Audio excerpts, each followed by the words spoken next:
What's up, everyone? Welcome to the video.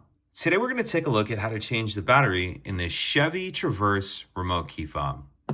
This Chevy Traverse key fob is going to use replacement battery CR2450, and I'll put a link in the description box of this video to where you can find these replacement batteries if you're in need.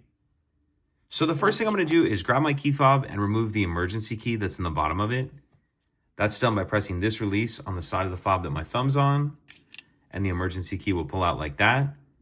Now I'm going to hold the key fob with the buttons facing down, and I'm going to use this emergency key to pry up on this back cover.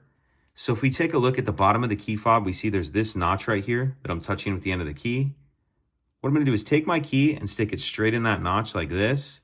And then as I'm pushing straight in, I'm going to pry up like this on the back cover. So take my key, push it straight in that notch, and then pry up.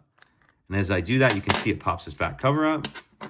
Get the cover off and we see our battery right here. And then you can use the key to get in one of these two slots and get under the edge of the battery and get it out of that holder. Then I'll grab my new replacement battery, and you want to make sure that you're installing your new battery with the plus side up, positive side up.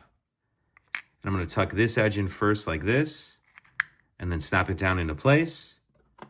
Then I'll grab the back cover, and we want to hook the top on first like this. And then snap it down. Slide our emergency key back in, and that's it.